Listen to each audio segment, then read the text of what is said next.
You are wearing a costume right now. You probably do not think of it that way. You call it a shirt, a pair of jeans, some shoes. But strip away the labels and what you have is a layer of material wrapped around your skin.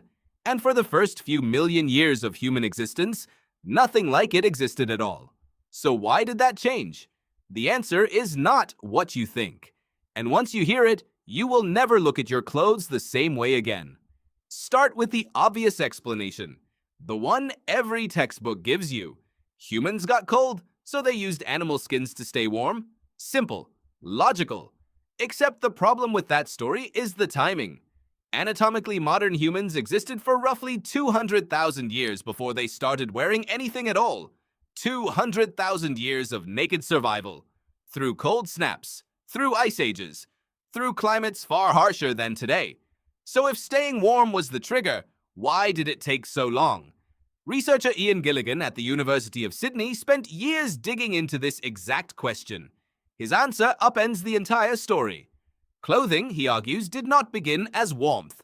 It began as something far more specific. It began as insulation during sleep. Think about that for a moment. Your body temperature drops when you sleep.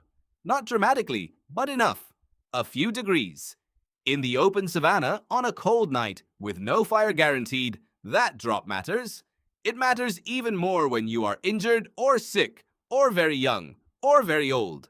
In those moments, a skin draped over a sleeping body is not fashion. It is survival. And critically, it is a technology that early humans could have discovered almost by accident. You kill an animal. You use the meat. You lie down near the carcass for warmth. Over thousands of years, that becomes intentional. That becomes a hide. That becomes clothing. But here is where the story gets stranger. If clothing started as a sleeping tool, then why do humans wear it during the day? Other animals do not have this problem. A bear does not need to decide what to wear. Its insulation is built in. Ours is not. And the reason ours is not goes back much further than any ice age. About 2 million years ago, your ancestors made a trade. As the genus Homo evolved, bodies became leaner, taller, and more efficient for long-distance running. Hunting on foot requires endurance. Endurance requires cooling. Cooling requires sweating. And sweating efficiently requires losing body hair. So over hundreds of thousands of years, your lineage traded the fur that other mammals kept and replaced it with millions of eccrine sweat glands. You became, in the words of biologist Mark Pagel, the naked ape who could outrun anything on Earth in the midday heat. That trade made you fast. It made you a formidable hunter. It also made you vulnerable in a way no other large primate was. Because when the sun goes down and the temperature drops, your skin offers almost nothing.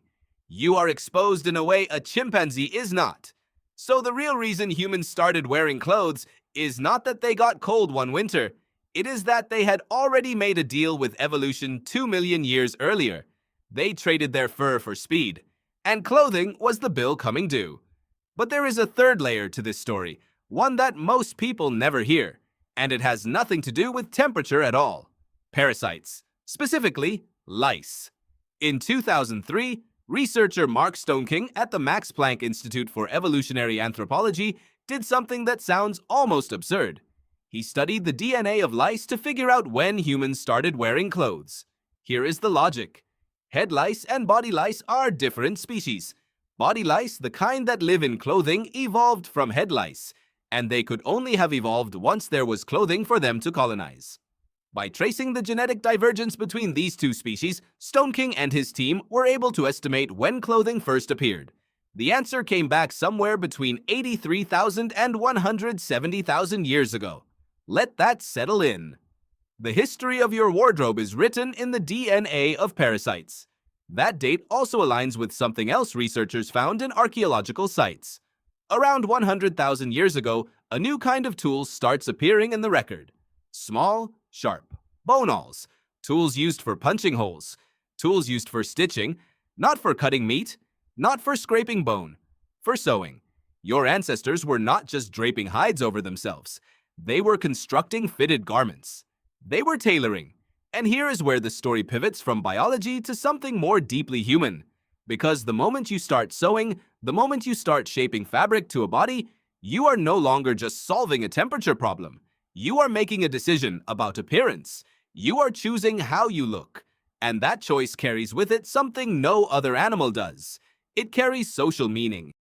Anthropologist Ruth Mace at University College London has written extensively about how clothing became a social technology almost immediately after its practical origins. A fitted garment is a signal. It says something about who made it, how long it took, what materials were available, what group you belong to. In small-scale societies studied by researchers today, clothing choices encode status, marriage eligibility, tribal affiliation, and spiritual belief. Not because those societies are primitive, but because clothing has always done this. It has always carried information far beyond its physical function. So when you got dressed this morning, you did not just cover your skin. You broadcast a signal about who you are, about where you belong, about how you want to be seen. And that signal has been running for at least 100,000 years. There is one more thing worth sitting with. The loss of body hair that made clothing necessary also did something else. It made human skin visible. In almost every other primate species, the skin under the fur varies very little across individuals. But in humans, skin color became extraordinarily diverse across populations as groups migrated into different latitudes and their melanin levels adapted to different UV environments. Clothing covered that skin. And in doing so, it also created the conditions for a strange new human behavior, the behavior of judging, categorizing, and assigning meaning to what lies beneath the fabric. The sociologist Anne Hollander argued that Western fashion history is largely a history of revealing and concealing the body in different ways, and that every era projects its ideals onto the clothed form. She was right, but the behavior she was describing did not start with Western fashion. It started in a cave, with a bone needle and a piece of animal hide, and a human being who had just decided that what they looked like mattered. You wake up every morning and you do the same thing. You stand in front of a mirror or a wardrobe and you choose. You choose what to project. You choose what to hide. You choose your signal. That is not vanity. That is not superficiality. That is one of the oldest human behaviors in existence. It is a behavior that emerged from cold nights, lost fur, crawling parasites, and a species that could not stop itself from turning every practical tool into a statement about identity. You are wearing a costume right now. You have been wearing one your whole life. And so, it turns out, has every human who ever lived.